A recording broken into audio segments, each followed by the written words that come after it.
Lateness is greatness, ladies and gentlemen. Listen, I took my coughing ass, broke up ass, broken ass self to the Chelsea versus Aston Villa game. And ironically, it's the first game that I ever went to as a Chelsea fan, which was Chelsea versus Aston Villa in 2007. We drew 1-1. Another draw, no goals. As you guys know, I said to you in the Klopp video, I took my girlfriend. That was her first Chelsea game. She's got her own review that I will relay to you in a moment of the performances. But replay. I've got a lot of takeaways from this game. I'm trying to break it down in order because the team, obviously, that went out there was no recognised striker. It was like a Palmer, Gallagher pre-match. Pochettino was kind of saying it was going to be like a swapperoo between the two, pressing from the front.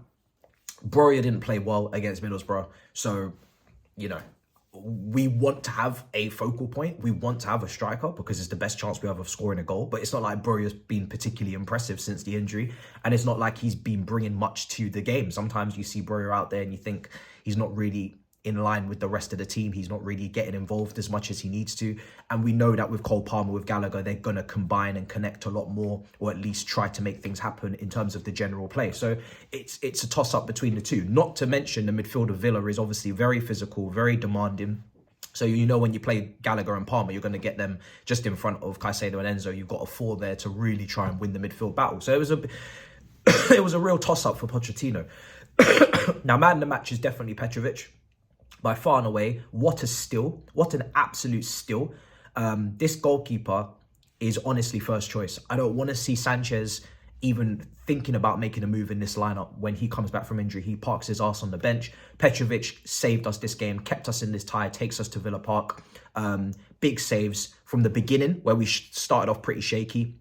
Made an outstanding save in the top corner. He was reaching out for it. And then obviously in the second half, when we were really dropped off, you know, as the game went on, we just got worse and worse. And I'll get into that. Petrovic was making big saves and keeping us alive and making it look easy and not even getting too excited about it. You know, sometimes you see goalkeepers, when they make a save, they start going crazy and slapping hands and getting all overexcited. This guy was just little drink of the water bottle, move on to the next save.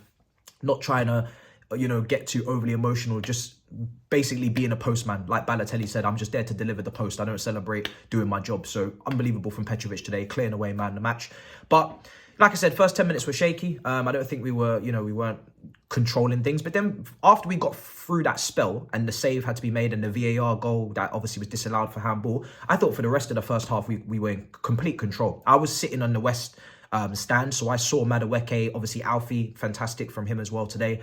Young kid come in, looks mature, looks like as if he's been playing for us for years. Comes in, no mistakes, no issues. Obviously, he's not going to fly forward. Obviously, Badiashile at left back's not going to fly forward. So extra credit in the first half to the wingers because they have no support coming in off the fullbacks, and then on top of that, you know they have to take on their man. They have to take those risks, and they did. They took the ball off the byline and they made things happen. Madueke, him and Gallagher, the underlapping runs, the reverse passes, it was all coming together down that side. But unfortunately, we weren't clinical. We should have took chances. Cole Palmer should have scored his chance off the press. Madueke should have scored his chance off the cross. So we should have been 2-0 up at the break. You could say minimum, right? And if you don't take your chances, then obviously, like Pochettino did say in a press conference ago, if you don't score goals, the game and the result and the whole performance looks much worse because you haven't done, you know, credit to what you've achieved in terms of the performance. You've not taken advantage. So now the game is in balance, and it's now there for you to lose instead of going on to control and be a comfortable win, which it could have easily been. That game was a clear indicator of we need a striker, right? Broja was not the solution off the bench. He was poor when he came on. He didn't really contribute anything, right? Hence the hesitation to even bring him on in the first place. That game needed a Benzema. I know Pochettino wants to talk about Harry Kane in the press conference and say, oh, Broja is like a potential Harry Kane and it takes time and the development and blah, blah, blah. Brother, you need a striker.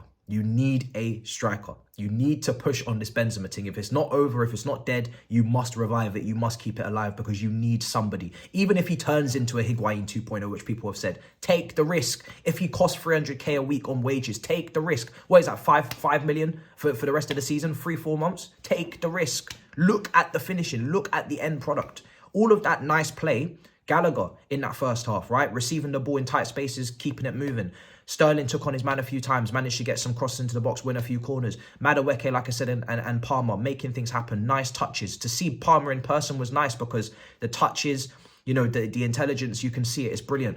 But we don't have the cutting edge. It was clear we didn't have a striker. It's just that simple. We didn't have a striker on the pitch, and we created, but we couldn't score. It was like going into a fight with a plastic knife. I've said it before. Caicedo today, extra credit because sometimes he's on his own in that midfield. Enzo did try to get back because he was playing in that left half space. He's not underlapping as much as Gallagher is on that side for Sterling. So I get the Sterling start because I don't think Mudryk plays very well in isolation. Not only did he not really do anything coming off the bench, but you've got no left back overlapping. You've got no Enzo really underlapping on those runs like Gallagher did. You don't really have much support if you're Sterling. So Mudryk with no support and nobody around him is just going to give away possession. That's why. That's why I thought Jackson plays. I thought Mudryk plays better when Jackson's on the pitch because Jackson drops deep. He goes into that left channel. He gives someone, you know, to combine with for Mudryk. No Jackson, no party for Mudryk. So yeah, Caicedo did very well to try and, you know, so there was times where we were open in midfield, but we managed to get through that. And then second half, you know, we dip. You know, Madueke cutting in, running past players, dribbling past players all game, trying to be a threat. Not giving the end product all the time, but trying to be a threat. Looked like the most threatening player. And if I'm being honest, the substitutions made us look worse. The second half, you know, we just got worse and worse. As the substitutes came on, because we talk about Poch game management, we talk about him bringing on players. What did those players do when they came on? They didn't affect the game. Chilwell comes on. He was not good. He didn't really even get forward. I mean, down that left-hand side, we saw nothing from him and Mudryk when they came on. It was more actually just, at that point, we were parking it inside the box. We were trying to keep the ball out the back of the net. And he even made a mistake in his defensive play 1v1, which forced Petrovic to make a big save. But look at our bench. You know, Carney Chukwuemeka, I would have liked for him to come on, but how many minutes can he play coming back from injury? We always talk about managing players and looking after them. We can't have it both ways. You've got Broja, you've got Chilwell, a left back, but he is an attacking option to come on for Gilchrist because we know we're playing a flat four. And you've got Mudryk, right? And come on now. There's teams bringing on De Bruyne. There's teams bringing on Jota. And we're looking at our bench and thinking, oh, Poch is in game management. How could you not manage to turn this game around back in our favour? We had our chances. We had our opportunities to be ahead. The game was in our hands. We were playing much better than Villa for the majority of that match up until the drop-off. And let's have some respect. Villa are a good team. Of course, there's going to be a drop-off at some point. If you don't put your chances away, you're not just going to dominate an entire match. It's very rare. Even if you watch the top teams, they don't dominate the match from start to finish. Villa are a good side. They have good players. We kept Watkins pretty quiet, right? Up until the drop-off in the second half. And that's when we don't have the changes like Liverpool do to bring off the bench. And now they're getting second half goals, Nunes, etc. We have nothing. We had nothing to come on. The second half, we were hanging on for dear life. We got players missing. And there was no one to affect the game off the bench. So I would have preferred to keep Madueke on. I don't think he was happy coming off. He was one of our most threatening players. Mudryk didn't justify a start after the Middlesbrough performance. Guys, it's at some point you have to just look at it and you have to. This is what I'm saying with the recruitment. We have to balance it out because there's too many. I mean, half the bench was kids. I know we got injuries, but half the bench was kids. And then even the established players that we know are kids too. You know, Mudryk he's not a kid. He's actually 23 or whatever, but he plays like a kid. Broja, you know, he's a kid. He's a bit older again, but he's basically a kid. Carney, we're hanging our hopes on Carney. Carney's just come back from injury. We are hanging our hopes on Carney as we have to bring him on. He has to change this game against Aston Villa after just coming back from injury. It's pathetic. It's absolutely pathetic. So, listen, for me, I felt for the manager in a way because I felt like if you did bring on that striker earlier, you're obviously leaving. You're getting a midfielder out of there. You're going for the win for sure. But Broja doesn't mean that we're going to be more clinical. Broja doesn't mean that we're going to have a greater overall play. And then if he doesn't put the ball in the back of the net with that heavy touch that he had, then we're more open in midfield to potentially concede the goal. And yes, it is a knockout game. We're going for the win. But now we're in a replay at Villa Park. We go again. Like, we don't play Europe. So I don't really mind having the extra game, to be honest. Like, obviously, I wanted it dead in the first game. But we don't play Europe. There's no excuse for, oh, we have an extra game. Tough shit. We're Chelsea. We can go and play one extra game in the FA Cup. We don't even play in Europe. So Hopefully players come back. Hopefully there's more options. And hopefully when we go to Villa Park, we can actually take our chance. And that's all it is, take our chances. But really, guys, you're going to, you know, and on top of that, we did just play a couple of days ago. Villa, absolutely fresh as a fiddle. They've obviously just come off their break. I can't really complain with the management. The players put the effort in. I can't say that the players didn't try. Again, they just don't have the cutting edge. They don't have the guaranteed quality. Like, sometimes they show sparks. Sometimes they show flashes and we think, oh, this team's... But then sometimes like this, we just didn't have it. And this is why there's balance. When I was at the game, it's so clear to see that Thiago Silva is literally the father of this team. Like, there's players out there that are half his age and he is literally the dad in the team. And it's just so evident. And this is why balance is needed, because when you're there in person, you just realize how young these people are. You're literally calling upon 20, 21-year-olds to, like, in front of all these people, like, actually deliver every time. And it's just not going to happen. Regardless of the ability that they might have, which for some of them is still up in the air, it's just a lot. And this is where you need the killer in the box, the striker. Brother, Osherman. You know, I'm not, like, waving the flag, but if Osherman's playing in that first half, we're 2-0 up. Like, we are. But it is what it is, people, you know. It's a shame that we couldn't win the game, but at the same time, I'm glad we didn't lose it. Tottenham lost tonight. They're out of cup competitions. No trophy again for them this season. We're in a cup final. We got Liverpool next at Anfield. That's going to be a tough game.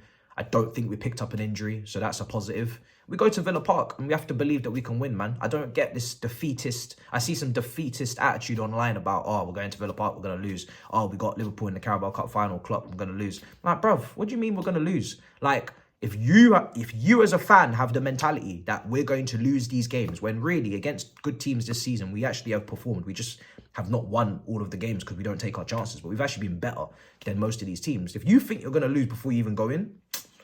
After, come on, man. I mean, how can we expect the 20, 21-year-olds to not have their heads down if they, you know what I mean? We just need to be more cutthroat, and we need to sign a striker. We got a couple of days left. If that performance didn't tell you that you don't need to go and try and get that Benzema deal done, then I don't know what to tell you. Do you know what I mean? It's clear, obvious as ever before. You need to get a striker. Simple. Goals win games, people. Goals win games. Simple as that. Michael Owen said it first. Goals win games. And if you don't score, then don't concede. And we didn't. So that's all we can do. Guys, let me know what you think. Oh, I forgot to tell you what my girlfriend thought. She was happy with Madueke. She was happy with Alfie. She was happy with Gallagher and Palmer. And she said, outside of that, now, for me, I think Caicedo needs to be, you know, brought into that. The defenders, you know, we didn't concede. But she was not impressed with Mudryk. That's all I'll say. She's not impressed. I won't repeat what she said, but she's not impressed with Mudryk. She's questioning how he's a footballer. But yeah. Does she know ball? You let me know in the comments down below. Let me know what you thought of the game, guys. I guess it's not the worst game to miss a watch along for. And yeah, big up your damn selves in a bit, people. Peace.